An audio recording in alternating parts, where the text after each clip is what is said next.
హక్కు అంటే ఏమిటి? హక్కు అంటే సమాజంలో నెలకొన్న ఒక నైతిక విలువ ద్వారా గాని లేదా చట్టం ద్వారా గాని మనం పొందగలిగేది, అనుభవించగలిగేది ఒక హక్కు. షార్ట్ గా చెప్పాలంటే, right is a moral or legal entitlement of an individual that protects the fundamental interests of him or her. Right is a legal or moral entitlement that protects the fundamental interests of an individual. So ఇది హక్కు అంటే. అదే హక్కు అనేటువంటి పేరు, ఆ హక్కులు అనేటువంటి పేరు మీద చర్చ వాస్తవానికి ఆధునిక కాలానికి సంబంధించిందే. గట్టిగా 75 సంవత్సరాలు 100 సంవత్సరాలు కూడా మించదు. కానీ ఆ పేరు లేకుండా అదే అర్థంలో సమాజము ఉన్న దగ్గర నుండి అవి అనుభవించటమో, అనుభవించకుండా ఉండటమో, కలిగి ఉండటమో, కోల్పోవటమో అనేటువంటిది జరుగుతుంది. అంటే దానికి ఆ హక్కు అనే పేరు లేదు, కానీ అటువంటివి అన్ని సమాజంలోనే చాలా వర్గాలు లేదా అందరూ ఎంతో కొంత అనుభవించుకుంటూ వస్తుంది. అంటే ఆ భావన, దానిపై చర్చనే కొత్తది. వాస్తవంగా ఏ సమాజం కూడా పూర్తిగా హక్కులు లేకుండా ఏనాడు ఉండలేదు. మనం కనుక తీసుకుంటే మనకు చాలా మందికి చరిత్ర తెలుసు, ఎక్కువ వివరాల్లోకి వెళ్ళను. ఈ రోజు మనం ఏం కోరుతున్నాము? హక్కుల కార్యకర్తలుగా గాని లేదా బయట ఉండేటువంటి చాలా మంది ఏం కోరుకుంటున్నాం అంటే, మనుషులందరూ సమానం అనేటువంటి భావనతోటి ఒకరిపై ఒకరు అఘాయిత్యాలు, దౌర్జన్యాలు చేసుకోకుండా ఏది ఉన్నా అందరికీ సమానంగా అందుబాటులో ఉండే విధంగా అటువంటి మానవ సంబంధాలను కలిగి ఉండాలని కోరుకుంటున్నాం. ఇది వాస్తవంగా ఒకప్పుడు ఒక ఆదిమ మానవ సమాజంలో మనుషులందరూ అనుభవించింది. మనుషులందరూ ఒకప్పుడు ఏది ఉంటే అది అందరూ కలిసి తిన్నారు, ఏది లేకపోతే అది ఎవరికి లేదు. ఒకరి మీద ఎప్పుడు దౌర్జన్యం అంటూ ఇంకొకరు చేయాల్సినటువంటి అవసరం ఏమీ పడలేదు. అందరూ ప్రతి ఒక్కరు పని చేసుకున్నారు, ప్రతి ఒక్కరు ఒకరికొకరు రక్షణ కల్పించుకున్నారు, ప్రతి ఒక్కరు ప్రేమ పంచుకున్నారు. ఆ విధంగా మానవ సమాజం జీవించింది. ఆఫ్టర్ ఆల్ మనం అదే అడుగుతున్నాం ఈ రోజు. కానీ కాలక్రమంలో ఆ ఆదిమ మానవ సమాజం కలిగి ఉండేటువంటి సమానత్వ భావన అనేటువంటిది కాలక్రమంలో కోల్పోయింది. దానికి చరిత్రకారులు గాని, విశ్లేషకులు గాని చెప్పేది ఏమిటి అంటే, సమాజంలో ఎప్పుడైతే సంపద పేరుకుపోవటం అనేటువంటిది మొదలైందో, దాన్ని కాజేసేటువంటి వర్గాలు తయారై వాళ్ళు సమాజం మిగతా వాళ్ళ మీద ఆధిపత్యం చెలాయిస్తూ ఆ సంపదను వాళ్ళే కాజేయటం, అది కాజేయటానికి ఎవరైనా తిరుగుబాటు చేస్తే వాళ్ళని అణచివేయటానికి కావాల్సినటువంటి ఒక సైన్యాన్ని తయారు చేసుకోవటము, లేదా వాళ్ళని మానసికంగా సిద్ధం చేసుకోవటానికి అది వాళ్ళకు ఉండాల్సిందే, మనకి ఇలా లేకపోయినా ఇలా మనం బతకాల్సిందే అని వాళ్ళను మానసికంగా సిద్ధం చేయడం కోసం దేవుడు, మతాన్ని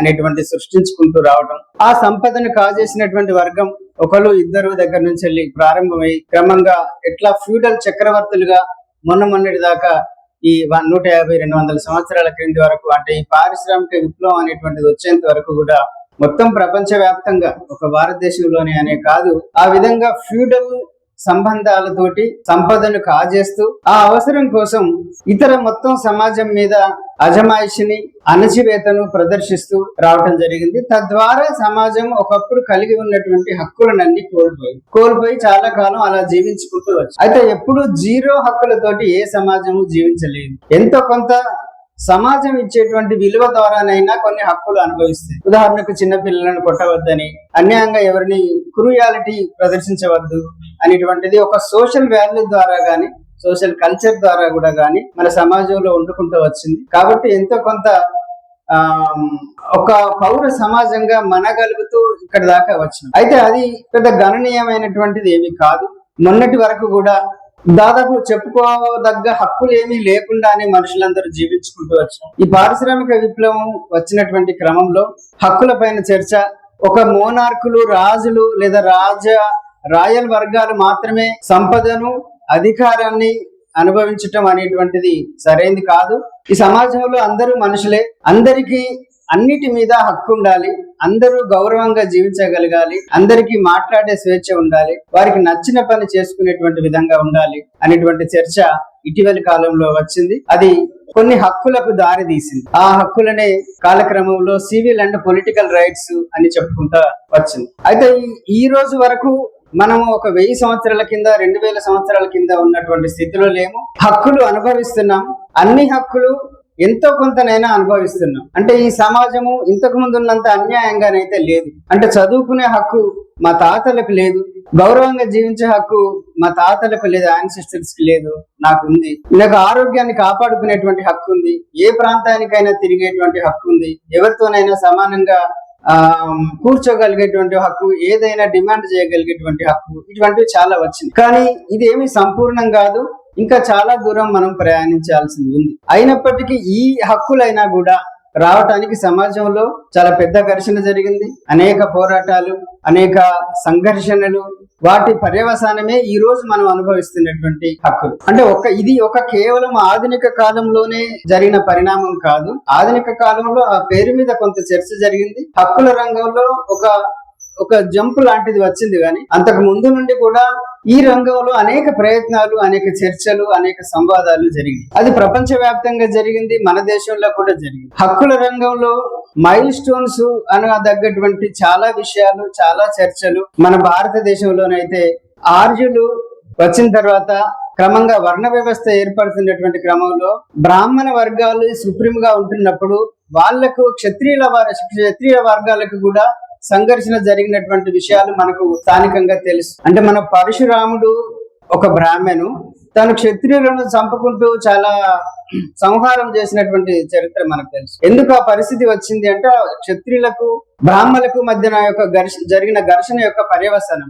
వశిష్ఠుడు ఒక బ్రాహ్మణ ఋషి, విశ్వామిత్రుడు ఒక క్షత్రియ వర్గం నుంచి వచ్చినటువంటి ఒక ఋషి. అతను తన ఋషి హోదా కోసం బ్రాహ్మణ వర్గంతో ఘర్షణ పడి చివరికి రాజర్షి అనేటువంటి ఒక హోదా తెచ్చుకోవాల్సి వచ్చింది. ఆయనకు కూడా బ్రహ్మర్షి అనేటువంటిది రా. ఈ విధంగా ఒక ఆధిపత్యంలో ఉన్నటువంటి వాళ్ళకి, మేమే సుప్రీం అనేటువంటి వాళ్ళకంటే కొంచెం తక్కువగా ఉన్నటువంటి వాళ్ళు మేము మాత్రం ఎందుకు కాదు, మాకు కూడా అన్ని అర్హతలు ఉన్నాయి అనేటువంటి అడిగే క్రమంలో ఆ సుప్రీంలు కొన్ని హక్కులను ఇతరులకు కూడా ట్రాన్స్ఫర్ చేయాల్సినటువంటి పరిస్థితి వచ్చింది. అది క్రమంగా విస్తరించుకుంటూ ఈ రోజు వరకు వస్తుంది. మనం జైన మతం తీసుకున్నా, బౌద్ధ మతం తీసుకున్నా కూడా అది ఒక బ్రాహ్మణ భావజాలం మీద, వాళ్ళ సంస్కృతి, వారి వ్యవహారాల మీద ఒక తిరుగుబాటుగా వచ్చినటువంటి విషయాన్ని మనం అందరికి చాలా మందికి తెలుసు. సో ఈ రకంగా అలా ప్రయాణం అయ్యి మనం మొన్న బ్రిటిష్ వాళ్ళు వచ్చిన తర్వాత తమిళనాడులో బ్రాహ్మణ వ్యతిరేక ఉద్యమాలు ప్రారంభమైన విషయం కూడా మనందరికీ తెలుసు. అయితే ఎవరు చేసినవి ఇవి? సాధారణంగా మనకు హక్కులు వచ్చినాయి అని అంటే ఏమనుకుంటామంటే ఈ హక్కులన్నీ కూడా పోరాటాల ఫలితం. చాలా దారుణంగా అన్యాయానికి గురైనటువంటి వాళ్ళు ఆ దారుణాలను, ఆ అణచివేతను తట్టుకోలేక చేసినటువంటి తిరుగుబాట్ల ఫలితంగా హక్కులు వచ్చినాయని సాధారణంగా మనకు ఒక అభిప్రాయం ఉంది. కానీ నేనేమనుకోవటం, నా అబ్జర్వేషన్ ఏమిటంటే దారుణంగా హక్కులు కోల్పోయినటువంటి వాళ్ళు, దారుణంగా అణచివేతకు గురైనటువంటి వాళ్ళు చేసిన తిరుగుబాట్ల కంటే కూడా ఒక సుప్రీం కంటే తర్వాత స్థానాలకి వస్తున్నటువంటి వాళ్ళు ఆ సుప్రీంతో పడుతున్నటువంటి ఘర్షణల నుంచి క్రమంగా హక్కులు విస్తరించుకుంటూ వచ్చినాయి. మనం ఇందాక చెప్పుకున్న ఉదాహరణలే బ్రాహ్మణ క్షత్రియుల వర్సెస్ లో క్షత్రియులకు అనేక హక్కులు పొందటం, బ్రాహ్మణ వ్యతిరేక ఉద్యమాల నుంచి వచ్చిన తర్వాత శూద్ర సంపన్న కులాలు అనేక హక్కులు పొందటము అనేటువంటిది మనం గమనించవచ్చు. ఒక చక్రవర్తి దగ్గర నుంచి అనేక మంది సామంతులు ఘర్షణ పడుతూ అనేక హక్కులను పొందటం అనేటువంటిది కూడా ఈ నేపథ్యంలో వచ్చింది. ఆ మాటకు వస్తే ఏదైతే మనం పారిశ్రామిక విప్లవం అని అనుకుంటున్నామో అది కూడా రాచరికాల మీద ఒక తిరుగుబాటుగా ఆయా సమాజాలలో ఉన్నటువంటి సంపన్న వర్గాలు చేసినటువంటి ఒక తిరుగుబాటు లేదా విప్లవం ఫలితంగానే ఈ పారిశ్రామిక లేదా పెట్టుబడిదారీ సమాజం అనేటువంటిది వచ్చింది. తద్వారా కొన్ని హక్కులు వచ్చాయి. అంతేగాని ఆయా భూస్వామ్య లేదా రాచరికపు సమాజాలలో అన్యాయానికి గురైతున్నటువంటి అట్టడుగున ఉన్నటువంటి పాలేర్లు గాని, లేబర్ గాని, కూలీలు గాని, రైతాంగం గాని చేసిన తిరుగుబాటు కాదది. ఆర్థికంగా ఎదిగినటువంటి వర్గము, సమాజం మీద ప్రభావం చూపగలిగినటువంటి వర్గము, ఒక సుప్రీంతోని పోటీ పడగలిగినటువంటి వర్గము, ఇన్ని ఉండి కూడా వాళ్ళు మాత్రమే ఎందుకు మా మీద ఆధిపత్యం వహించాలి అని వాళ్ళు ఒక ప్రశ్నతోటి ముందుకు వచ్చి చేసిన తిరుగుబాటు ఫలితంగానే వచ్చినటువంటి హక్కులు అలా రావటము మాత్రమే కాకుండా అవి చాలా సుస్థిరంగా ఉండుకుంటూ వస్తాయి. ఇప్పటి వరకు కూడా ఈ పారిశ్రామిక విప్లవ కాలం వరకు కూడా సామాజిక చరిత్రలో మీరు ఏది చేసినా, ఏ యుద్ధం గాని, ఏ ఘర్షణ గాని, ఒక స్పార్టకస్ చేసినటువంటి తిరుగుబాటు, మన దగ్గర అక్కడక్కడ ట్రైబల్ నాయకులు చేసినటువంటి స్థానిక తిరుగుబాట్లు మినహాయించి హక్కులకు దారితీయగలిగినటువంటి ఒక పెద్ద తిరుగుబాటు గాని విప్లవం కానీ చరిత్రలో ఎక్కడ నమోదు కాదు. అంటే ఒక పాలకులు వర్సెస్ ప్రజల మధ్య తిరుగుబాటు ఘర్షణ అనేది మనకి ఎక్కడ చూడం. ఒక పాలకుడికి ఇంకొక పాలకుడికి మధ్యనే ఘర్షణ.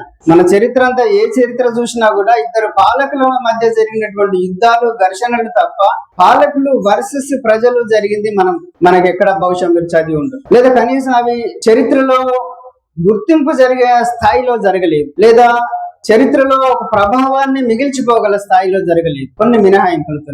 ఎప్పుడైతే కమ్యూనిస్టు భావన అనేటువంటిది అయితే వచ్చిందో అప్పుడు మాత్రమే పాలకులు వర్సెస్ ప్రజలు. అప్పటిదాకా ఒక పాలకునికి ఎదురుగా ఇంకొక పాలకుడు మాత్రమే ఘర్షణ పడ్డాడు గాని ఈ కమ్యూనిస్టు భావజాలము లేదా కమ్యూనిస్ట్ సిద్ధాంతం ఏదైతే వచ్చిందో అప్పుడు ఒక పాలకుడు ప్రజలకు మధ్యన ఘర్షణ అనేటువంటి జరిగింది. ఆ నేపథ్యం నుంచెల్లే మనం 1886లో కార్మికులు చేసిన 8 గంటల పని దినం కోసం కావచ్చు, అనేక హక్కులు చేసినటువంటి కావచ్చు, మన దగ్గర చేసిన రైతాంగ పోరాటాలు కావచ్చు, లేదా కూలీలు చేసినటువంటి రకరకాల కమ్యూనిస్టు సంఘాల ఆధ్వర్యంలో జరిగినటువంటి పోరాటాలు కావచ్చు, వీటి స్వభావం చూస్తే అప్పటిదాకా ఘర్షణ పడ్డ వర్గాలు వేరు, తర్వాత కాలంలో ఘర్షణ పడ్డటువంటి వర్గాలు. అయితే హక్కులు కేవలం ఈ కమ్యూనిస్టు సిద్ధాంతం వచ్చిన కాడి నుండే రాలేదు, మొదటి నుండి కూడా ఈ రకమైన నేను ఇంతకుముందు చెప్పినటువంటి వర్గాల మధ్య ఘర్షణ కారణంగా కూడా హక్కులు విస్తరించుకుంటూ వచ్చినాయి. భారతదేశానికి సంబంధించిన ఉదాహరణలు నేను చెప్పిన ప్రపంచ వ్యాప్తంగా కూడా మనం గమనిస్తే ప్రపంచ చరిత్రను అట్లాగే ఉంటాయి. అట్లాగే హక్కుల రంగంలో కొన్ని ముఖ్యమైనటువంటి మైలురాళ్ళు మనకు తెలిసి ఉండాలి. అందుకని నేను కొన్ని చెప్పడానికి ప్రయత్నం చేస్తాను. మన దగ్గర మనం ఇందాక మాట్లాడుకున్నట్టుగా బౌద్ధము, జైనము, బౌద్ధ ప్రభావంతో కొంత అశోకుడు కొంత వెల్ఫేర్ సొసైటీని స్థాపించే ప్రయత్నం చేయటం, ఆ రకంగా ప్రజలు కొంత హక్కులను పెంచటం, మళ్ళీ తర్వాత కాలంలో మధ్య యుగాలకి వాటికి వచ్చేసరికి అవన్నీ పూర్తిగా అదృశ్యం అయిపోవటము, ఇదంతా మనకు తెలిసిన విషయం. ప్రపంచ వ్యాప్తంగా కూడా సుమారుగా ఇట్లనే ఉంది. అయితే మొత్తం ప్రపంచ చరిత్ర పరిశీలించినప్పుడు కొంతమంది రాజులు అశోకుని మాదిరిగానే కొంత వెల్ఫేర్ సొసైటీని నిర్మించడానికి, లేదా రూల్ ఆఫ్ లాను ప్రవేశపెట్టడానికి, లేదా అందరూ మనుషులే అని గుర్తించడానికి చేసినటువంటి ప్రయత్నాలు మనకు కనిపిస్తాయి. అందులో భాగంగా ఒక బాబిలోన్ రాజు, అతని పేరు హమ్మురాబి అనేటువంటి ఒక సుమేరియన్ కింగ్ క్రీస్తు పూర్వం 1750వ సంవత్సరంలో ఒక 282 చట్టాలతో కూడినటువంటి ఒక రాజ్యాంగం లాంటిది నిర్మించే ప్రయత్నం చేసింది. 282 లాస్ చట్టాలతో కూడినటువంటి ఒక రూల్ ఆఫ్ లా లాంటిది ప్రవేశపెట్టడానికి ప్రయత్నం చేసిండు. అది బాబిలోన్ లో క్రీస్తు పూర్వం 1750 సంవత్సరంలో. అతని పేరు హమ్మురాబి. అతను చేసినటువంటి శాసనాలు ఈ రోజు వరకు ఫ్రెంచ్ మ్యూజియం లో అందుబాటులో ఉన్నాయి. అతను మానవ హక్కుల చరిత్రలో మొట్టమొదటి మైలురాయిని వేసినటువంటి రాజుగా అతనికి గుర్తింపు ఉంది. అయితే అన్ని చట్టాలతో కూడి ఒక రూల్ ఆఫ్ లా ప్రవేశపెట్టడానికి అయితే ప్రయత్నం చేసిండు గాని ఆ రూల్ ఆఫ్ లాలో అమలు చేసేటువంటి చట్టాలు, శిక్షలు చాలా క్రూయల్ గా ఉండేవి. అంటే కన్నుకు కన్ను, పంటకి పన్ను, ఈ టైపులో శిక్షలు ఉండేవి. అంటే దొంగతనం చేస్తే అతన్ని చంపేయాలి ఇలా. కాకపోతే ఆయన చేసినది దాంట్లో గొప్పతనం ఏమిటి అని అంటే ఎవరికి ఇష్టం వచ్చినట్టు వాళ్ళు అతన్ని శిక్షించవద్దు. రాజు దగ్గరికి ఇతడు నేరం చేశాడని తీసుకొస్తే ఊరికనే అలా శిక్షించడానికి వీల్లేదు. అతని నేరము రుజువు కావాలి. ఏ నేరానికి ఏం శిక్ష అనేది ఈ రాజ్యాంగంలో రాసి పెట్టి ఉంటది కదా, దాని ప్రకారమే శిక్షలు వేయాలి, అంతకు మించి శిక్షలు వేయవద్దు. ఇటువంటి ఒక రూల్ ఆఫ్ లా ప్రయత్నం చేసింది. కానీ అయితే అందులో ఎక్కువగా క్రూయల్ గా ఉండటం వల్ల అది తర్వాత కాలంలో ఎవరు ఫాలో కాలేదు. కానీ అదొక రూల్ ఆఫ్ లా లాంటిది ప్రవేశపెట్టిన వ్యక్తిగా అతనికి గుర్తింపు ఉంది. దాని తర్వాత క్రీస్తు పూర్వము 590 నుండి 530 వరకు జీవించినటువంటి సైరస్ అనేటువంటి రాజు, అతను పర్షియన్ కింగ్. పర్షియన్ అంటే ఇప్పుడు ఇప్పటి ఇరాన్ లాంటిది, పూర్తిగా అలాగే ఉండదు కానీ ఆ ప్రాంతం మెసొపటోమియా అంటే ఇరాక్. ఆ పర్షియన్ కింగ్ అనేక యుద్ధాలు చేస్తూ కొన్ని దేశాలను గెలుచుకుంటూ బాబిలోనికి వస్తాడు. వచ్చే సమయానికి అక్కడ బానిస వ్యవస్థ అమలైతా ఉంటుంది. ఈ సైరస్ ఏం చేస్తారంటే ఇట్లా బానిసలుగా ఇతర మనుషులను వాడుకోవటం అనేటువంటిది తప్పు, ఈ బానిసలందరికీ నేను విముక్తి కల్పిస్తున్నాను అని ఆయన ఒక చట్టం చేస్తాడు సైరస్. అంటే బానిసల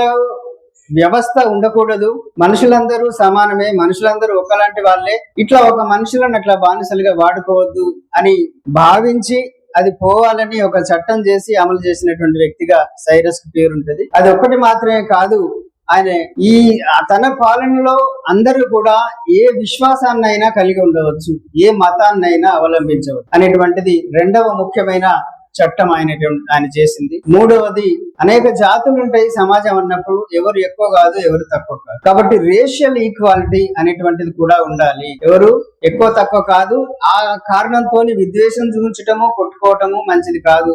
ఏదైతే ఈ రోజు మనం అడుగుతున్నామో మత స్వేచ్ఛ గురించి, ఏదైతే జాతుల మధ్య సమానత్వం గురించి ఈ రోజు అయితే మనం అడుగుతున్నామో, అది సైరస్ అనే అతను 3 చట్టాలు చేసి అతని దేశమంతా అమలు చేసినటువంటి వ్యక్తి. అతన్ని ఐక్యరాజ్య సమితి కూడా గుర్తించి అతను చేసినటువంటి చట్టాలను ఐక్యరాజ్య సమితి గుర్తించినటువంటి అనేక భాషల్లోకి అనువాదం చేసి అది పబ్లిష్ చేసి ఉంది. ఐక్యరాజ్య సమితి నిర్మాణం చేసినటువంటి UDHR లో సైరస్ తీసుకున్నటువంటి ఈ 3 చట్టాల నుంచి నేర్చుకున్న విషయాలు మొదటి 4 ఆర్టికల్స్ లలో మనకు కనిపి వాళ్ళు దాన్ని అప్రిషియేట్ చేస్తారు కూడా. అతన్ని సైరస్ ది గ్రేట్ అని అంటారు. ఇది 539వ సంవత్సరంలో బాబిలోన్ లో అతను శాసనాలు చేసి వాటిని ఒక పెద్ద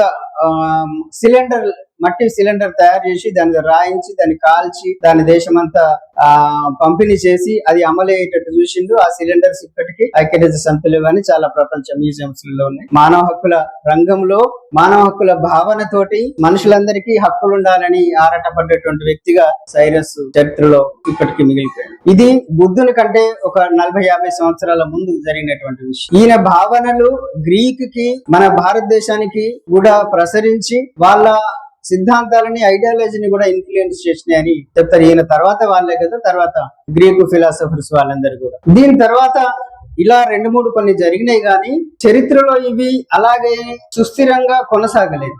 ఎందుకంటే రాజు అన్నప్పుడు ఆ రాజు పోతే ఆ దేశము యొక్క రూపురేఖలన్నీ మారిపోతాయి, పరిపాలన విధానాలన్నీ మారిపోతాయి. కాబట్టి ప్రధానంగా రాజు మీద ఆధారపడి నడిచే వ్యవస్థలు కాబట్టి అవి తర్వాత కాలంలో కొనసాగలే గాని ఒక ముఖ్యమైనటువంటి మానవీయ ప్రయత్నాలుగా మాత్రం అవి చరిత్రలో మిగిలిపోయాయి. దీని తర్వాత చూస్తే మనకు గ్రీక్ ఫిలాసఫర్స్ చేసినటువంటి సిద్ధాంతాలు, సోక్రటీస్ గాని, ప్లేటో రాసిన రిపబ్లిక్ గాని, అరిస్టాటిల్ చేసినటువంటి సిద్ధాంతాలు, అరిస్టాటిల్ ని ఫాదర్ ఆఫ్ న్యాచురల్ రైట్స్ అని అంటారు. ఇవన్నీ ఒక రకమైనటువంటి ఫిలాసఫర్స్ కొంత మానవ హక్కుల రంగంలో ఆరాట పడుకుంటూ వచ్చింది. నిజానికి గ్రీకులో కూడా ఒక పార్లమెంట్ లాంటిది, ఒక రిపబ్లిక్ లాంటిది అమలవటము, ఒక రూల్ ఆఫ్ లా అమలవటము మనకు తెలుసు. సోక్రటీస్ కు విషం ఇచ్చి చంపడానికి ముందు కూడా, విషమిచ్చి చంపటం అన్యాయమే అయినప్పటికీ కూడా ఆయన మీద ఒక ఆరోపణ చేయటము, దానికి అతన్ని జవాబు చెప్పుకునే అవకాశాన్ని కలిగించటము, ఇది న్యాయమా, దేని మీద ఓటింగ్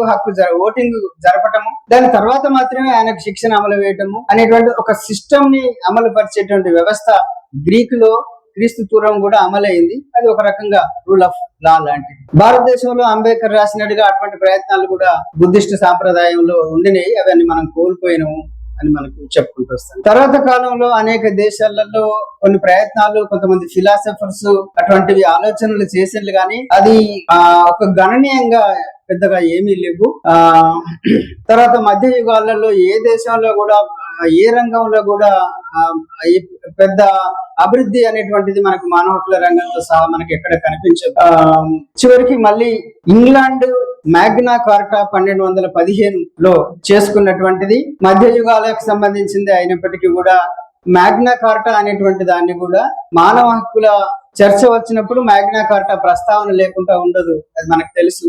మ్యాగ్నా కార్టా కూడా మానవ హక్కుల రంగంలో ఒక ముఖ్యమైనటువంటి మైలురాయి. ఇది 1215లో జరిగింది. ఇది ఇంగ్లాండ్ లో ఒక చక్రవర్తికి అతని కింద ఉండేటువంటి బ్యారెన్స్, ఇతర ఫ్యూడల్ లార్డ్స్ కు మధ్య జరిగినటువంటి ఘర్షణ.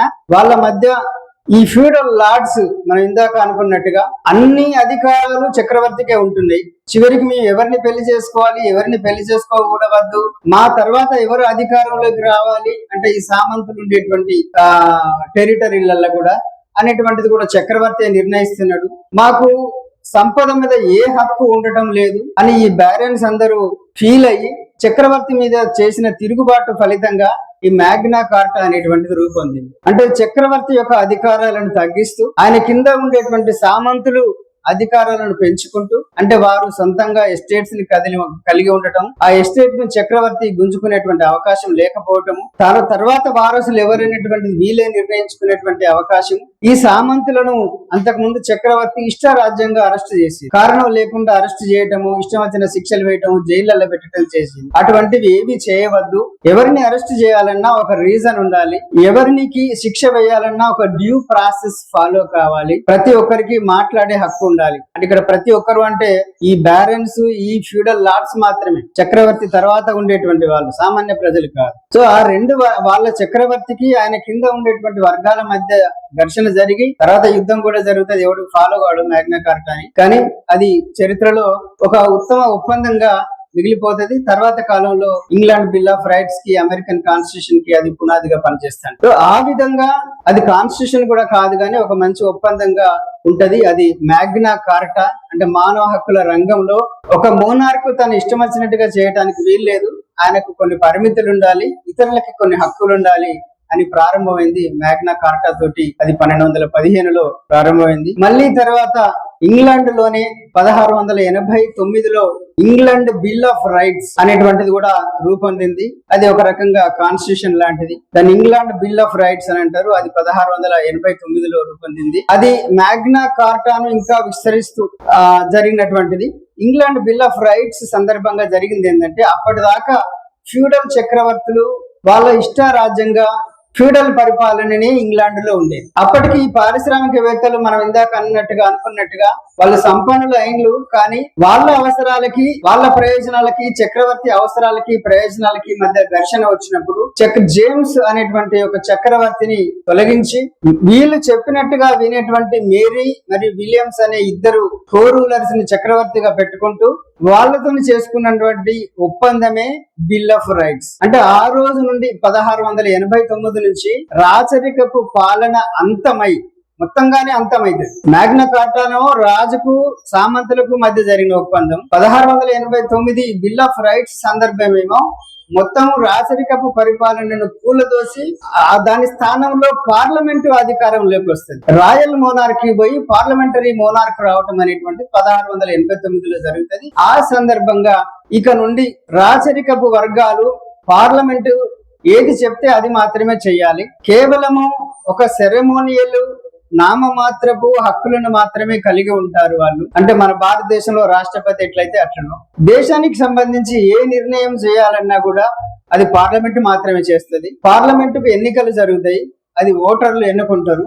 దీంట్లో కూడా చక్రవర్తులు కల్పించుకోవడానికి వీల్లేదు. పార్లమెంట్ ఏ చట్టాలు చేసినా వాటిని విధిగా తప్పనిసరిగా ఆమోదించాలి. వాళ్ళు తప్పితే వాటిని నో అనటానికి వీల్లేదు. ఆ చట్ట రూపకల్పనలో కూడా ఈ రాయల్ ఫ్యామిలీస్ కల్పించుకోవడానికి వీల్లేదు. వాళ్ళు జస్ట్ మన దగ్గర ప్రెసిడెంట్ లాగానే పరిమితం చేస్తూ వచ్చింది. అంటే అప్పటికి ఈ ఫ్యూడల్ పరిపాలన, రాచరికపు పాలనకి అది ముగింపు. అక్కడ నుండి పార్లమెంటరీ పాలన ప్రారంభమవుతుంది. వాళ్ళిద్దరి మధ్యలో జరిగినటువంటి ఒప్పందంలో భాగంగానే బిల్ ఆఫ్ రైట్స్ అనేటువంటిది రూపొందిస్తారు. దాని తర్వాత 1789లో ఫ్రెంచ్ విప్లవం సందర్భంగా కూడా అప్పుడు French declaration for rights of a man and citizen అనేటువంటి ఒక డిక్లరేషన్ కూడా ఫ్రెంచ్ విప్లవకారులు రూపొందించుకుంటారు. French declaration of rights of man and citizen. అది 1789లో, అది కూడా మానవ హక్కుల రంగంలో జరిగినటువంటి ఒక గొప్ప మలుపు. అది వాళ్ళు ప్రజలందరికీ స్వేచ్ఛ ఉండాలి, అందరికీ సమానత్వం ఉండాలి అనేటువంటి భావన, అంటే ఇంకా క్రమంగా ఈ హక్కుల భావన విస్తరించుకుంటూ ఎక్కువ వర్గాలకు విస్తరించుకుంటూ రావటం అనేటువంటిది జరుగుతున్నది. దాని తర్వాత అమెరికాలో కూడా ఒక బిల్ ఆఫ్ రైట్స్ అనేటువంటిది ఉంటది. అమెరికాకి స్వాతంత్రం 1776లో రావటము, వాళ్ళు 1789లో ఒక రాజ్యాంగం రూపొందించుకోవటము, దాని తర్వాత 2 సంవత్సరాలకు ఆ రాజ్యాంగాన్ని వాళ్ళు అమెండ్ చేసుకుంటారు. అమెండ్మెంట్ అనేటువంటిది 10 అంశాలలో జరుగుతుంది. ఆ 10 అంశాలను అమెరికన్ బిల్ ఆఫ్ రైట్స్ అని. ఇది హక్కుల రంగంలో అంటే ఏ మనిషిని కారణం లేకుండా అరెస్ట్ చేయవద్దు, ప్రతి ఒక్కరికి భావ ప్రకటన స్వేచ్ఛ ఉంటుంది, వాళ్ళ రక్షణ కోసం ఆయుధాలు కలిగి ఉండేటువంటి హక్కు ఉంటుంది, వాళ్ళకు సొంత ఆస్తిని కలిగి ఉండేటువంటి హక్కు ఉంటుంది. తర్వాత ఎవరినైనా విచారించాలంటే ఒక డ్యూ ప్రాసెస్ ప్రకారమే విచారించాలి. ఎవరికైనా బెయిల్ ని నిరాకరించకూడదు. ఇండెఫినెట్ గా శిక్షలు కూడా, ఫైన్స్, జరిమానాలు ఇష్టారాజ్యంగా వేయకూడదు. ఎవరి ఆస్తిని ఇష్టారాజ్యంగా కాజేయకూడదు. ఇటువంటి సవరణలన్నీ ఈ రోజు అయితే ఏవైతే మనకు మాట్లాడుకుంటున్నామో అవన్నీ కూడా అమెరికన్ కాన్స్టిట్యూషన్ కి చేసినటువంటి సవరణలు. వాటిని అమెరికన్ బిల్ ఆఫ్ రైట్స్ అని అంటారు. అది 1791లో జరిగింది. మన భారత రాజ్యాంగంలో 3వ చాప్టర్ లో ఉన్నటువంటి హక్కుల్లో ఉన్న 90% అమెరికన్ బిల్ ఆఫ్ రైట్స్ నుంచి తీసుకోబడింది. మన రాజ్యాంగంలో ఆదేశిక సూత్రాలు ఎట్లయితే ఐర్లాండ్ నుంచి వచ్చినాయో, ప్రాథమిక హక్కుల chapter American bill of rights నుంచి వచ్చింది. అందులో ఒక 80-85% పైన. మిగిలినవి కొన్ని స్థానికంగా మనం యాడ్ చేసుకున్నాం. ఉదాహరణకు అంటరానితనం నిషేధం అక్కడ లేదు కాబట్టి ఇక్కడ మనం చేర్చుకున్నాం. ఇటువంటివి కొన్ని వచ్చినాయి. కాబట్టి ఇవన్నీ అంటే బయట దేశాలలో జరిగిన మానవ హక్కుల రంగంలో జరిగినటువంటి కృషి ఎట్లా క్రమంగా మన భారతదేశానికి మన వరకు కూడా వస్తుంది అని చెప్పడానికి ఇదొక ఉదాహరణ. తర్వాత అయితే ఇవన్నీ అలా ఏర్పడుతూ అలా మానవ హక్కుల రంగంలో కృషి జరుగుతూ వ్యాప్తంగా అనేక రకాలుగా అనేక దేశాలలో అనేక సందర్భాలలో అనేక ఘర్షణల కారణంగా మానవ హక్కుల రంగంలో కృషి జరుగుతూ వాస్తవానికి ఇప్పుడు మానవ హక్కులు అంటున్నాం కానీ మానవ హక్కులు అనేటువంటిది పదం మొట్టమొదటిసారి ఐక్యరాజ్య సమితి 1948లో డిసెంబర్ 10న చేసినటువంటి universal declaration of human rights సందర్భంగానే ఎక్కువ అప్పటి నుండి ప్రాచుర్యంలోకి అంటే వీటన్నిటి కొనసాగింపుగా UDHR 1948లో వచ్చింది. UDHR లో ఉన్న చాలా విషయాలు కూడా మన భారతదేశంలో ఫండమెంటల్ చాప్టర్స్ దాంట్లో ఉంటాయి. అయితే ఇందాక మనం కొన్ని హక్కుల గురించి మాట్లాడుకున్నాం కదా, ఇంగ్లాండ్ బిల్ ఆఫ్ రైట్స్ లో, అమెరికన్ బిల్ ఆఫ్ రైట్స్ లో ఉన్నటువంటి విషయాలు. అవి వాటిలో ఏముంది, ఎక్కువగా ఏ మనిషిని చంపకూడదు, ఏ మనిషిని క్రూయల్ పనిష్మెంట్ ఇవ్వకూడదు, ప్రతి ఒక్కరికి భావ ప్రకటన స్వేచ్ఛ ఉండాలి, ప్రతి ఒక్కరికి సంఘం పెట్టుకునే హక్కు, సమావేశం అయ్యేటువంటి హక్కు ఉండాలి. ఇటువంటివన్నీ ఉన్నాయి. కానీ వీటిలో ఎక్కడ కూడా ప్రతి మనిషికి ఒక నివాసం ఉండేటువంటి హక్కు ఉండాలి, ప్రతి మనిషికి పని చేసుకునే హక్కు ఉండాలి, ఉపాధి పొందే హక్కు ఉండాలి, విద్య హక్కు ఉండాలి, వైద్యం ఒక హక్కుగా ఉండాలి అనేటువంటిది ఈ ఇప్పుడు ఇందాక మనం అనుకున్నటువంటి వేటిలల్లో కూడా ఉండదు. అందుకే ఈ హక్కులను సివిల్ అండ్ పొలిటికల్ రైట్స్ అని అంటారు. ఇది ఇప్పటిదాకా ఈ ప్రస్థానం మొదలు పెట్టుకొని UDHR కంటే ముందు వరకు ఉన్నటువంటి అంటే పారిశ్రామిక దేశాలలో జరిగినటువంటి సోకాళ్ళ విప్లవాల ఫలితంగా వచ్చినటువంటి హక్కులన్నీ కూడా పౌర మరియు రాజకీయ హక్కులు మాత్రమే. వాళ్ళు పౌర హక్కులు అంటే ఏమని నిర్వచించుకున్నారు అని అంటే, పౌరుల వ్యక్తిగత జీవితంలో గాని సామాజిక జీవితంలో గాని రాజు లేదా పరిపాలకుని యొక్క ఇంటర్ఫియరెన్స్ ఉండవద్దు. అవే సివిల్ రైట్స్. కొత్తగా నీకు ఏమి ఇయ్యడు, మనం జీవిస్తాను, జీవించే హక్కు ఉండని అని మాత్రం అడుగుతాను. మనం స్వేచ్ఛగా తిరిగే ఎక్కడికైనా ఈ ఊర్లో ఉంటాం, ఇంకో ఊర్లోకి తిరిగే హక్కు ఉంటది అని అంటారు. దీంట్లో మనకు కొత్తగా వచ్చేది ఏమి లేదు. మనకు స్వేచ్ఛ ఉంటది, జీవించే హక్కు ఉంటది, మాట్లాడే స్వేచ్ఛ ఉంటది, ఇటువంటివన్నీ ఉంటాయి. కానీ అదనంగా రాజు గాని ఇంకొకరు గాని మనకేమి ఇయ్యరు. అంటే మనం స్వేచ్ఛగా స్వతంత్రంగా ప్రకృతిలో ఇతర జీవులు, పక్షులు, జంతువులు ఎట్లయితే స్వేచ్ఛగా తిరుగుతాయో ఆ మాత్రం తిరగటాని కోసము అటువంటి జీవితంలో పరిపాలకుడు కల్పించుకోవద్దని అడిగేది తప్పించి కొత్తగా వచ్చి ఇచ్చే బెనిఫిట్స్ ఏమి దీంట్లో లేవు.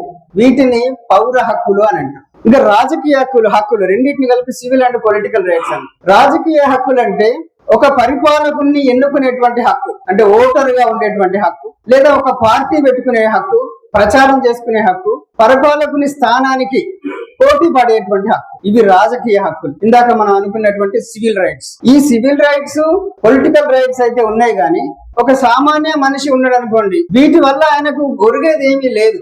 ఒక అన్నమే లేదు, బయట అసలు ఇల్లే లేదు, రోడ్డు మీద తిరుగుతున్నారు. వాళ్ళకు ఈ హక్కులు ఇవ్వటం వల్ల వాళ్ళకి అదనంగా వచ్చే లాభం ఏమీ లేదు.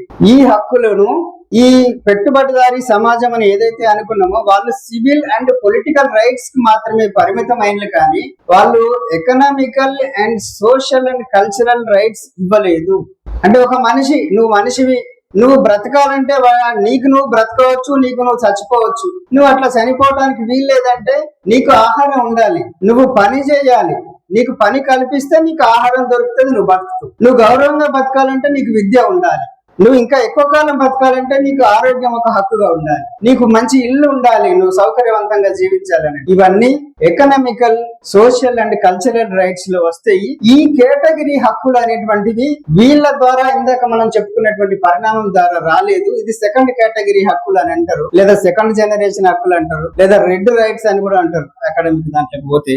ఇవి ఎప్పుడైతే కమ్యూనిస్టు సిద్ధాంతము నేపథ్యంలో కొన్ని దేశాలు కమ్యూనిస్ట్ దేశాలుగా మారినాయో, వాళ్ళు సివిల్ అండ్ పొలిటికల్ రైట్స్ కు ప్రాధాన్యత ఇవ్వకుండా అది అనవసరంగా రచ్చ చేయడానికి పనికొస్తుంది, లేదా కొన్ని వర్గాలకు మాత్రమే పనికొస్తుంది, అందరికీ పనికి రావాలి, ఉపయోగకరం కావాలి అంటే వాస్తవానికి వాళ్ళకు ఉండాల్సింది economical, social and cultural rights ఉంటేనే వాళ్ళకి ప్రయోజనము అని మాట్లాడేది కమ్యూనిస్ట్ సిద్ధాంతము. వెలుగులో పరిపాలన ఏర్పరచుకున్నటువంటి దేశాలు రష్యా కావచ్చు, చైనా కావచ్చు. సో ఇప్పుడు ఎకనామికల్ రైట్స్ అంటే అవి సోషల్ రైట్స్. ఎకనామికల్ రైట్స్ అంటే మనం ఒక ఆస్తిని కలిగి ఉండేటువంటి హక్కు, మన ఆస్తిని ఎవరు గుంజుకోవడానికి వీల్లేదు, ఇటువంటివి. సోషల్ రైట్స్ అంటే మనం బడ్జెట్ లో చూస్తాం కదా, సోషల్ సెక్యూరిటీ పేరు మీద విద్య కోసము, వైద్యం కోసము, పెన్షన్ల కోసము, ఇంట్ల కోసము ఏవైతే బడ్జెట్లు కేటాయిస్తారో అది సోషల్ కేటగిరీకి సంబంధించినటువంటి విషయం అవుతుంది. ఆ అవసరాల కోసం కల్పించే హక్కులు సోషల్ రైట్స్ అయితే. కల్చరల్ రైట్స్ అంటే మనకు ఉండేటువంటి భాషను గాని సంస్కృతిని గాని పరిరక్షించుకునేటువంటి హక్కు. సో మనం ఇది రెండవ కేటగిరీ హక్కు. తర్వాత కాలంలో మూడవ కేటగిరీ ఇటీవలి కాలంలో రూపొందుతున్నది ఏంటంటే దాన్ని సాలిడారిటీ రైట్స్ అని, సంఘీభావ హక్కులు. ఇది ఒక వ్యక్తికి మాత్రమే సంబంధించినవి కాకుండా ఇండివిజువల్ రైట్స్ కాదు, ఇది కలెక్టివ్ గా మొత్తం సమాజానికి, సమాజం అంతా సక్రమంగా ఒక సుస్థిరంగా ఉండటానికి పనికి వచ్చేటువంటిది. రైట్ టు పీస్ అనేటువంటిది ఈ మూడవ కేటగిరీకి సంబంధించినటువంటి హక్కు. రైట్ టు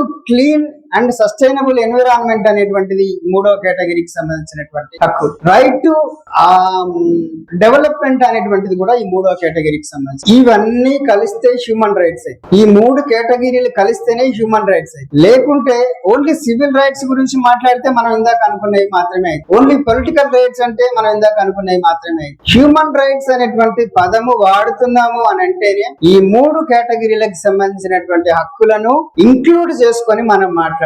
యూడిహెచ్ఆర్ కాడికి వచ్చేసరికి అమెరికా, ఇంగ్లాండ్, ఫ్రెంచ్ పారిశ్రామిక దేశాలలో జరిగినటువంటి మార్పుల ఫలితంగా సివిల్ అండ్ పొలిటికల్ రైట్స్ వస్తే, కమ్యూనిస్ట్ దేశాలు ఏర్పడిన ఫలితంగా పర్యవసానంగా economic and cultural rights, social rights వస్తే, తర్వాత క్రమంలో మూడో కేటగిరీ వస్తే, ఐక్యరాజ్య సమితి ఏర్పడే సమయానికి అన్ని దేశాలు కలిసి ఈ రెండు కేటగిరీ వాటిని కలిపి యూడిహెచ్ఆర్ లో రూపొందించడం అనేటువంటి జరుగుతుంది. అయితే అప్పటికి కూడా రెండవ కేటగిరీకి చాలా అన్యాయమే జరుగుతుంది మన రాజ్యాంగంలో కూడా.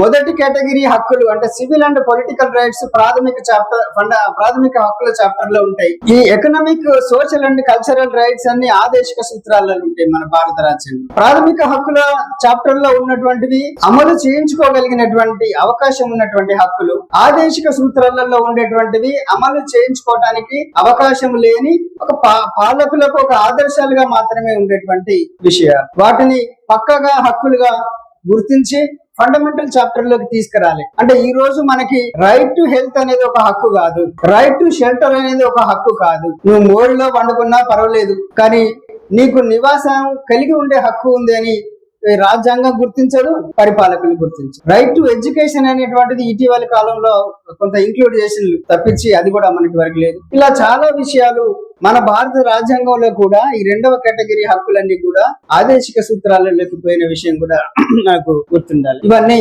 హక్కులు. యూడిహెచ్ఆర్ లో రెండు కేటగిరీలు అయితే ఇంక్లూడ్ చేసింది, కానీ ఐక్యరాజ్య సమితి రూపొందించినటువంటి యూడిహెచ్ఆర్ కు ఉండేటువంటి పరిమితి ఏంటంటే అది ఎవరు అమలు చేయాలి.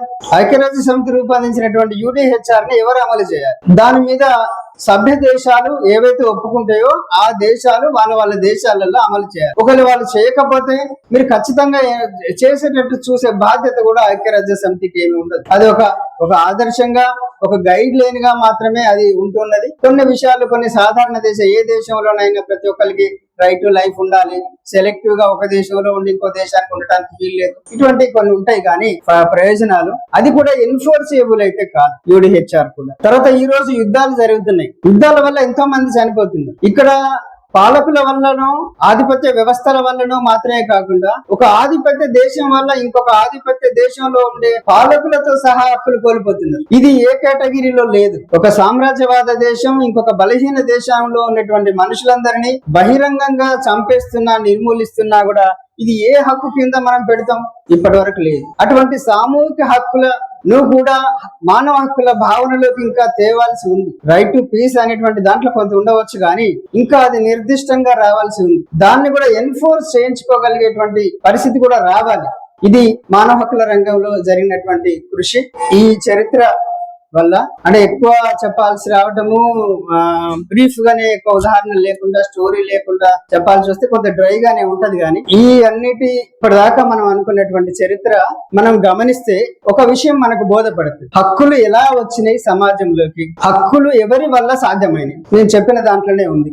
అంటే హక్కులు కేవలము ఒక హక్కుల సంఘాలు లేదా ఒక ఫిలాసఫర్స్, మేధావులు, ఇంటలెక్చువల్స్ రాస్తేనో ప్రచారం చేస్తేనో ఏదో పుస్తకంలో రాస్తేనో వచ్చినవి కాదు. హక్కులు లేని వర్గాలు అవి కావాలని చేసిన తిరుగుబాట్లు, ఘర్షణల ఫలితంగానే హక్కులు కాలక్రమంలో క్రమక్రమంగా ఈ స్థాయికైనా మనం వచ్చింది. అంటే బాధిత వర్గాలు, హక్కులు లేని వర్గాలు పడ్డ ఘర్షణ, చేసిన తిరుగుబాట్లు, పోరాటాల ఫలితంగానే హక్కులు అనేటువంటిది ఉనికిలోకి వచ్చుకుంటూ వచ్చినాయి. అవి రాజకీయ పోరాటాలు కావచ్చు, సాంఘిక పోరాటాలు కావచ్చు, ఇక్కడ బ్రాహ్మణ వ్యతిరేక ఉద్యమం కావచ్చు, అంబేద్కర్ చేసిన ప్రయత్నాలు కావచ్చు, జ్యోతిరావు పూలే చేసిన ప్రయత్నాలు కావచ్చు, సాంఘిక పోరాటాల ఫలితంగా కావచ్చు, ఇతర దేశాలలో చేసినటువంటి ఆర్థిక పోరాటాల పర్యవసానంగా కావచ్చు. అంటే ఒక పెద్ద ఎత్తున ప్రజలు చేసినటువంటి ప్రయత్నాల వల్లనే ఇలా హక్కులు అనేటువంటివి కాలక్రమంలో ఈ స్థాయికైనా వచ్చింది. అట్లాగే అయితే హక్కుల సంఘాలు ఏర్పడటం అనేటువంటిది కూడా ఈ ఆధునిక కాలంలో జరిగినటువంటి ఒక పరిణామమే. అయితే బాధిత వర్గాలు పోరాటాలు చేయంగా హక్కుల సంఘాలుగా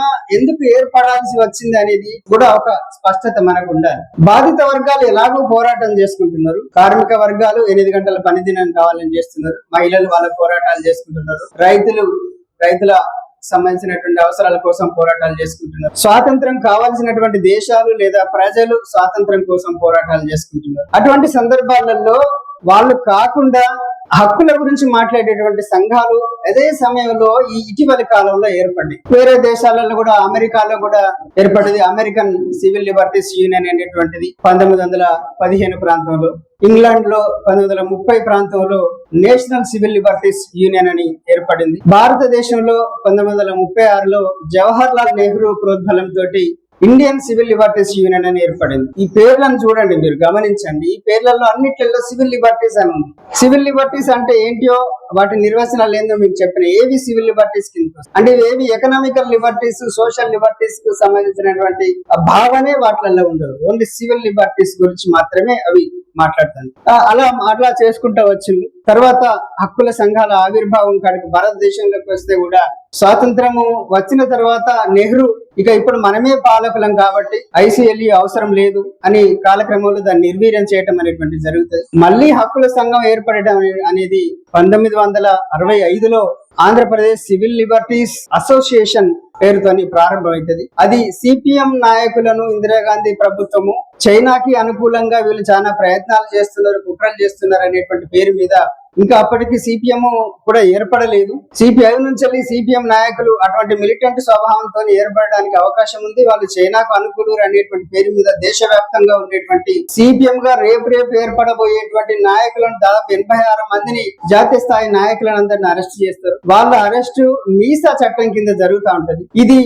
ఈ మీసా చట్టము ఉండటమే అన్యాయమైనటువంటి చట్టం, ఇల్లీగల్ డిటెన్షన్ చట్టం. తర్వాత ఈ విధంగా రాజకీయంగా నిర్బంధం చేయకూడదని ఏర్పడేటువంటిది అసోసియేషన్ సివిల్ APCLA అనేటువంటిది ఏర్పడింది. తర్వాత 69లో పశ్చిమ బెంగాల్లో నక్సల్బారీ ఉద్యమం ప్రారంభం కావటం, దాని పర్యవసానంగా దాని మీద అమలవుతున్నటువంటి నిర్బంధానికి వ్యతిరేకంగా 1972లో బెంగాల్లో కూడా ఒక హక్కుల సంఘం ఏర్పడుతుంది. దాన్ని APDR అంటారు. తర్వాత మన శ్రీకాకుళం పోరాటం జరిగి వాళ్ళ మీద నిర్బంధము, హత్యాకాండ జరుగుతున్నటువంటి నేపథ్యంలో 1974లో APCLC మార్చి 2వ తారీఖున ఏర్పడడం జరుగుతుంది. ఎందుకంటే అప్పటికి ఏపీసీఎల్ఏ అనేది ఒకటి ఉంది కాబట్టి ఏపీసీఎల్సీ గా దాని పేరు మారుస్తారు. ఇక్కడ కూడా వీళ్ళు సివిల్ లిబర్టీస్ అని పేరు పెట్టుకోవడం మనం గమనించవచ్చు. అంటే ప్రధానంగా రాజ్యము పౌరుల యొక్క ఉద్యమ వ్యక్తిగత జీవితంలో జరిగేటువంటి ఇంటర్ఫియరెన్స్ ని ఆపటం కోసమే ఏర్పడేటువంటి సంస్థ అది. దాన్ని కూడా అప్పటి రాజకీయ పార్టీలే స్థాపించిండ్రు. ఏపీసీఎల్సీని కూడా ఎంఎల్ పార్టీ నాయకులే స్థాపించడం అనేటువంటి జరుగుతుంది. దాని తర్వాత చరిత్ర అంతా సార్ చెప్తారు ఏపీసీఎల్సీ. అదే సమయం లోపల జయప్రకాష్ నారాయణ ఇందిరాగాంధీ చేస్తున్నటువంటి నిర్బంధ విధానాలకు వ్యతిరేకంగా PCLDR అనేటువంటి సంస్థను 1976లో ఏర్పాటు చేస్తారు. దాంట్లో అన్ని రకాల భావజాలాలు ఉన్నటువంటి వాళ్ళు ఉంటారు. అంటే ఇందిరాగాంధీని వ్యతిరేకించడం తప్ప మిగతా వాళ్ళందరూ RSS భావజాలంతో ఉన్నటువంటి వాళ్ళు కూడా ఉంటారు. వాళ్ళు జనతా పార్టీగా అధికారంలోకి వచ్చిన తర్వాత ఈ PCLDR పని చేయనియరు, ఎందుకంటే ఏర్పాటు చేసింది వాళ్ళే కాబట్టి. తర్వాత 1980లో దానికి అరుణ్ శౌరి ప్రధాన కార్యదర్శి అట ఈ PCLDR కి ఏర్పడ్డప్పుడు. కాబట్టి ఆయన 80 కాడికి వచ్చేసరికి ఇప్పుడు మనకు డెమోక్రటిక్ రైట్స్ అవసరం లేదు, కేవలం PUCL ఉంటే చాలు, డెమోక్రటిక్ రైట్స్ గురించి మనం మాట్లాడవద్దు అని PUCL గా దాన్ని 1980లో మారుస్తారు. అదే సమయంలో PUDR గా కొంతమంది వేరే పడిపోతుంది. PUCLDR కాస్త PUCL వేరే, PUDR గా వేరే ఏర్పడుతుంది. CLC ఏర్పడ్డప్పుడు అదే సమయం లోపల ఎంఎల్ పార్టీల మధ్య అసంతృప్తితోని OPDR అనే సంస్థ కూడా అదే సంవత్సరంలో ఏర్పడింది 1974.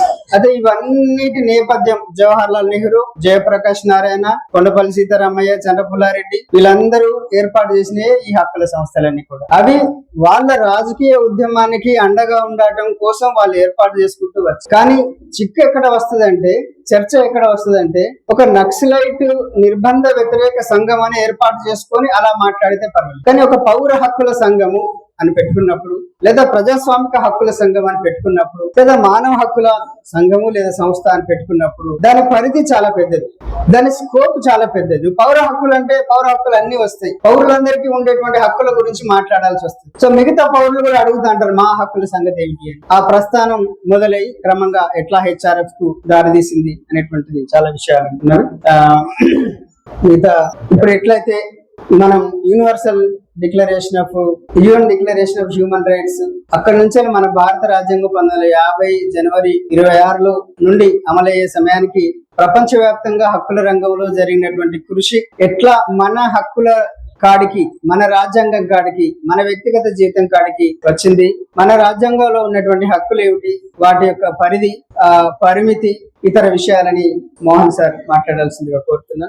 ఆర్థిక హక్కుల విషయాలలో గానీ ఇప్పుడు కొన్ని వర్గాలకి సమానత్వం అనుభవించడానికి లేదా వాళ్ళు పూర్తి స్థాయి ఇతరుల లాగా జీవించడానికి కొన్ని అవరోధాలు ఉన్నాయి. ఆ అవరోధాలను తొలగిస్తే వాళ్ళ హక్కులు, సమానత్వపు హక్కును అనుభవిస్తారు అనే ఉద్దేశంతో రిజర్వేషన్స్ అనేటువంటివి వచ్చినాయి. అదొక హక్కుగా వచ్చింది. అది చివరికి మళ్ళీ దాంట్లో అంతర్గత ప్రజాస్వామ్యం కోసం కూడా, ఉదాహరణకు దాంట్లో మళ్ళీ ABCDలు, బీసీలలో ABCDలు రావటం, ఎస్సీలలో ABCDలు రావటం, రేపు ఎస్టీలలో రావటం, ఇలా విస్తరించుకుంటూ వస్తుంది. ఇది ఒక అంశం, నేను స్థూలంగా మాత్రమే పరిచయం చేస్తాను. మీరన్నట్టుగా ఏదైనా కొత్తగా ఒక సమస్య వస్తే దాన్ని హక్కుగా ఎలా గుర్తించాలి అని అంటే, ఒకరికో ఇద్దరికో ఒక వ్యక్తి యొక్క ప్రవర్తన వల్ల, ఒక వ్యక్తి యొక్క అహంభావం వల్ల సమస్య ఉత్పన్నమైతే అది వేరే విషయం. కానీ ఒక వ్యవస్థీకృతమైనటువంటి ఒక స్ట్రక్చర్ ద్వారా గాని, ఒక సాంప్రదాయం ద్వారా గాని, ఒక విలువ ద్వారా గాని, ఒక అధికారం ద్వారా కానీ, అది చట్టబద్ధ అధికారం కావచ్చు, సామాజిక అధికారం కావచ్చు, ఒక విలువ కావచ్చు, దాని ద్వారా కొన్ని వర్గాలు సమానత్వపు హక్కును అనుభవించలేని పరిస్థితి వచ్చింది అనుకోండి, దాన్ని కూడా మనం హక్కుగా గుర్తించవచ్చు. ఉదాహరణకు కొన్ని కులాలు ఉంటాయి, జెండర్ విషయం మాట్లాడుకోవచ్చు, మీకు తెలిసిన విషయం. కొన్ని కులాలు మనం తెలియకుండానే, ఇప్పుడు పిచ్చకుంట్లోడు ఉంటాడు, వాడు పెద్ద పిచ్చకుంట్లోడు. అది వాస్తవానికి పిచ్చకుంట్ల అనేది ఒక కులం. ఇప్పుడు ఆయన మన మధ్యలో ఉన్నాడు అనుకోండి, ఈ తెలియకుండానే ఈ భాష అందరూ ఉపయోగిస్తాడు. ఇది సమాజంలో ఒక సాంప్రదాయం లాగా, ఒక విలువలాగా తెలియకుండానే అనేసుకుంటూ పోతాడు. కానీ దాని ద్వారా మనకు తెలియకుండానే ఇంకొకరు ఒక సమానత్వ భావనను కోల్పోతాడు. అటువంటప్పుడు అతని హక్కును మనం కాలరాసినట్టే లెక్క. సో అతను తన సమానత్వాన్ని పొందటానికి ఈ సాంప్రదాయాన్ని తొలగించాల్సి వస్తుంది. అది చట్టంలో ఉంటే చట్టంలో తొలగిస్తాం, సాంప్రదాయంలో ఉంటే సాంప్రదాయంలో కూడా తొలగిస్తాం. సో అప్పుడు అది ఒక హక్కుగా గుర్తింపు వస్తాయి. ఇప్పుడు జెండర్ విషయాలు కూడా మొన్నటి దాకా ఈ సుమారుగా అట్లనే ఉండే, అవి ఏం చర్చకులా, ఇప్పుడు అవి హక్కుల్లాగా కొంత చర్చకు.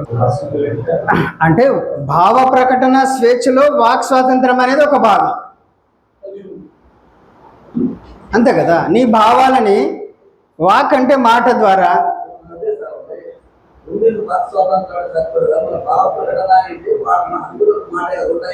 ఇప్పుడు నీ భావాలను వాక్ ద్వారా, నోటి మాట ద్వారా వ్యక్తపరిస్తే అది వాక్ స్వాతంత్రం. మీరు ఒక కార్టూన్ వేసి ఒక ప్లే కార్డు పట్టుకొని నోరు ఏం మాట్లాడకుండా వాటికి అక్కడ నిలబడితే కూడా అది మీ భావ ప్రకటన స్వేచ్ఛని. మీరు ఒక ప్రదర్శన చేసిండ్రు అనుకోండి, మీకు ఒక నచ్చని విషయం పట్ల ఒక పికెటింగ్ చేసిండ్రు, అది కూడా మీ భావ ప్రకటన స్వేచ్ఛ కిందకి వస్తుంది. అది వాక్ స్వాతంత్రం కాదు, భావ ప్రకటన స్వేచ్ఛ కింద. అంటే ఇక్కడ ఇంకొక ఆసక్తికరమైన విషయం అంటే అమెరికన్ రాజ్యాంగానికి మన భారతదేశంలో ఇప్పుడు బాలగోపాల్ సార్ రాసిన దాంట్లో కూడా ప్రస్తావన ఉంటుంది.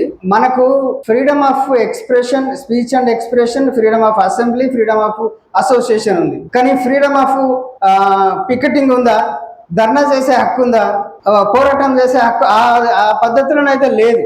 కానీ అమెరికన్ రాజ్యాంగంలో తర్వాత వాళ్ళు చేసుకున్నటువంటి సవరణలలో ఏంటంటే భావ ప్రకటన స్వేచ్ఛలో పికెట్ చేయటము, మార్చ్ చేయటము, ర్యాలీ చేయటము భావ ప్రకటన స్వేచ్ఛలో భాగం, లేదా ఆ ఫ్రీడమ్ ఆఫ్ అసోసియేషన్ లేదా ఫ్రీడమ్ ఆఫ్ అసెంబ్లీలో భాగం అని వాళ్ళు ఎక్స్పాండ్ చేసుకుంటారు. మన దగ్గర ఎక్స్పాండ్ చేయలేదు. అంటే marching and picketing or whether they are part of this freedom of association or not అనేది మన దగ్గర స్పెసిఫిక్ గా లేదు. కానీ యుఎస్ కాన్స్టిట్యూషన్ లో వాళ్ళు స్పెసిఫిక్ గా you can march, you can picket, సంఘం పెట్టుకునే హక్కు ఉంది. అసోసియేట్ సమీకరించి ఒక సమావేశం పెట్టుకోవచ్చు. కానీ సమావేశం పెట్టుకొని నేను ర్యాలీ చేస్తా అనన్నా, నేను ధర్నా చేస్తా అన్నా, అది స్పెసిఫిక్ గా ఇంక్లూడ్ అయ్యి లేవు. వ్యాఖ్యానాల ద్వారా కొంత వస్తాను. కావచ్చు, రాజ్యాంగం గుర్తించింది అంతవరకే. నీకు పోరాడే హక్కు కానీ సమ్మె చేసుకునే హక్కు, ఆ రూపంలో సమ్మె హక్కు అనేది కూడా రాజ్యాంగంలో అయితే లేదు నాకు తెలిసినంత చెప్పాలి. అంటే అదొక గుర్తింపుగా ఉంటే ఉండవచ్చు, కానీ రాజ్యాంగం అంటే ఫండమెంటల్ రైట్స్ ఆ విధంగా